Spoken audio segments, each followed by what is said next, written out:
ഈ വീഡിയോസിൽ കാണുന്ന വളർത്തുകാർക്ക് പറ്റിയ നല്ല 4 കുട്ടികൾ, ചെറിയ ബഡ്ജറ്റിൽ ആട് വളർത്താൻ ആഗ്രഹിക്കുന്നവർക്കൊക്കെ പറ്റിയതാണ്. 3 പെണ്ണും ഒരാണും. ഇതാണ് മുട്ടൻകുട്ടിയാണ്, ഇത് ആൺകുട്ടിയാണ്. നല്ല വളർത്തർക്ക് പറ്റിയ നല്ല വിട്ടുമേഞ്ഞ് പരിചയമുള്ള ആടുകുട്ടികളാണ്. 4 എണ്ണത്തിനും കൂടെ വില ഉദ്ദേശിക്കുന്നത് 15,500 ആണ്. 15,500 രൂപ. 3 പെണ്ണും ഒരു മുട്ടൻ.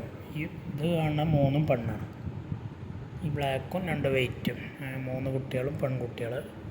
മറ്റേത് ഒറ്റക്കായിട്ട് നിൽക്കുന്നത് മുട്ടൻകുട്ടി, അത് മുട്ടൻകുട്ടി. ഡെലിവറി സൗകര്യമുണ്ടാവും. ഡെലിവറിയുടെ ചാർജ് എക്സ്ട്രാ വരുന്നതാണ്. താല്പര്യമുള്ളവർ വിളിക്കുക. ഡെലിവറി വാഹനങ്ങൾ പോകുന്ന കേരളത്തിലെല്ലാ റൂട്ടിലൂടെയും ഡെലിവറി സൗകര്യമുണ്ട്. അതിൻ്റെ ചാർജ് എക്സ്ട്രാ വരും. 4 എണ്ണത്തിന് 15,500 രൂപയുള്ളൂ. വിലയിൽ ചെറിയൊരു അഡ്ജസ്റ്റിങ്ങും ഉണ്ടായിരിക്കുന്നതാണ്. വളർത്തുകാർ ഉണ്ടെങ്കിൽ വിളിക്കുക. ചെറിയ വിലയിൽ ആട് വളർത്താൻ ആഗ്രഹിക്കുന്ന ഇവർക്ക് പറ്റിയതാണ്. 15,500. സ്ഥലം മണ്ണാർക്കാടാണ്.